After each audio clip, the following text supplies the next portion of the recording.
بسم اللہ الرحمن الرحیم۔ قبلہ مفتی مدنی رضا صاحب نے بڑی وضاحت اور صراحت کے ساتھ دین الہی کے ذریعے سے جو خرافات پیدا ہوئی اس کی جانب اشارہ کیا ہے۔ اصلاً جو اس کی لاجک تھی وہ لاجک یہ تھی کہ جناب کوئی بھی دین جب دنیا میں آتا ہے تو اس کی جو تاریخ تنسیخ ہوتی ہے، ایکسپائری جو ڈیٹ ہوتی ہے وہ 1000 سال ہوتی ہے، یعنی اس کی تعلیمات 1000 سال تک چلتی ہیں، اس کے بعد نیا دین آ جاتا ہے۔ ٹھیک ہے، اب نیا مذہب آ جاتا ہے تو وہ دین اسلام کو بھی اسی پلڑے میں رکھنے کی کوشش کر رہا تھا، چونکہ یہ 10ویں صدی ہجری تھی اور 11ویں کی جانب جو ہے بڑھ رہے تھے، تو اب یہ موقع اس کو یہ غنیمت آیا اور اپنی اسی لاجک کی بنیاد پر یہ دین الہی کو وجود دینا چاہتا تھا۔ بنیادی طور پر ہمارے علماء نے اس بات کو تاریخ پر ذکر کیا ہے کہ فلسفی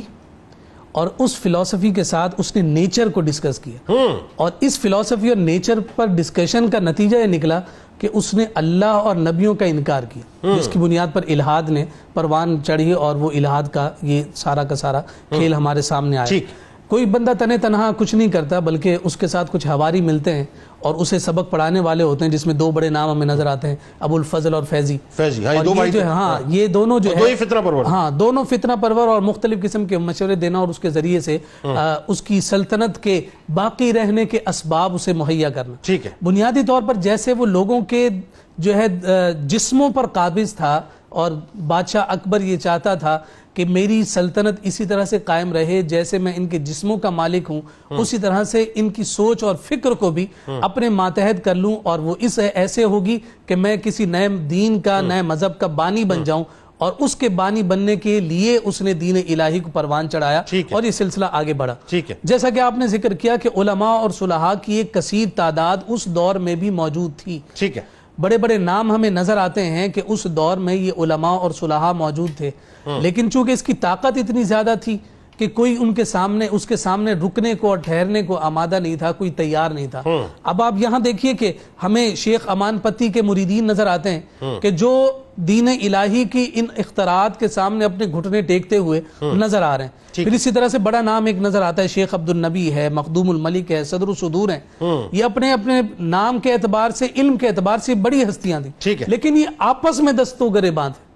یعنی علمی اعتبار سے ایک دوسرے سے حسد کی وجہ سے یہ ایک دوسرے کے ساتھ چپکلش میں لگے ہوئے تھے، اور دوسری جانب جو ہے اس نے آگرہ کو اکبر آباد بنا دیا تھا اور کوئی بھی اس کے خلاف بات کرنے کو آمادہ تیار نہیں۔ یعنی ایک علماء کا طبقہ وہ تھا جو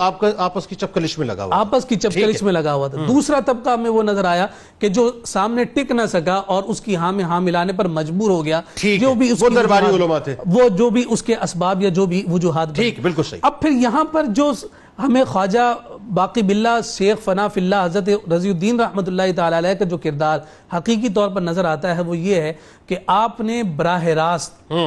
دین اکبری کو ہٹ نہیں کیا،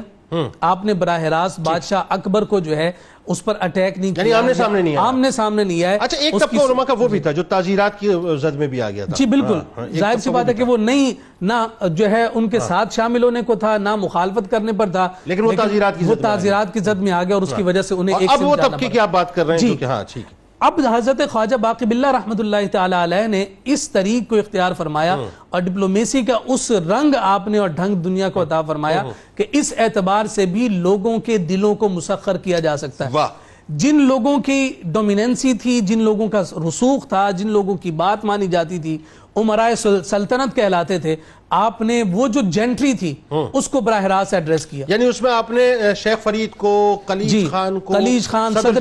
صدر جہاں، یہ جو بڑے بڑے نام تھے، یہ سلاطین تھے، اس کے دربار میں موجود رہتے تھے، ان کی ذہنی اپروچ کو پہنچ کر ان کی تبلیغ کا سلسلہ قائم کیا اور انہیں اپنا ہم جو ہے خیال بنانے کے لیے آپ نے محنت اور کوشش کی۔ اور سب سے پہلا کام اور آپ کی جو کامیابی یہ تھی کہ اسی دین الہی کے بانی بادشاہ اکبر کے دربار میں ہی اس کے خلاف بات جب ہونے لگی تو یہ پہلی کامیابی تھی جو حضرت شیخ فنا فی اللہ خواجہ باقی باللہ رحمۃ اللہ تعالی علیہ کے اس انداز کے ذریعے سے ہوئی۔ میں یہاں یہ بات بھی ضرور عرض کرنا چاہوں گا کہ صرف یہ کام نہیں کیا کہ امرائے سلطنت کو اپنے ہاتھ میں لیا،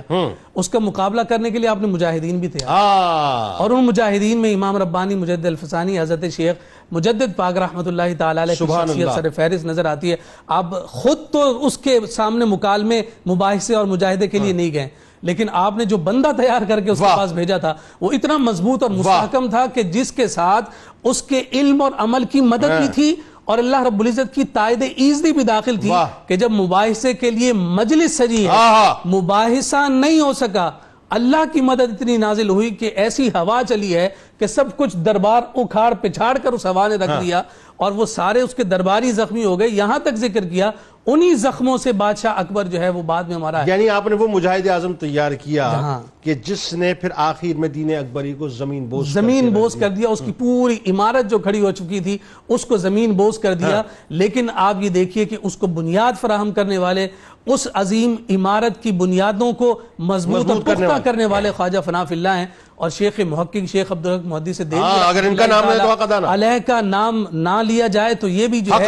حق ادا نہیں ہوگا کہ شیخ محقق شیخ عبدالحق محدث دہلوی رحمۃ اللہ تعالی علیہ کو آپ نے اس انداز میں جو ہے تیار فرمایا کہ ایک سمت آپ کو مجاہد امام ربانی نظر آئے گا اور دوسری سمت آپ کو ایک مدرس شیخ محقق نظر آئے گا، اور دونوں نے اپنی سوچ اپنی فکر کے اعتبار سے جو بادشاہ اکبر چاہتا تھا کہ لوگوں کے ذہنوں کو اپنا غلام کرے، ان دونوں ہستیوں نے آگے بڑھ کر اس کی اس کوشش کو جو ہے وہ مات دی ہے، اور وہ غلامی جو ذہنی اور فکری طور پر اللہ اور اس کے رسول کی ہونی چاہیے تھی، ان دونوں ہستیوں نے دوبارہ وہ تعلق قائم کیا۔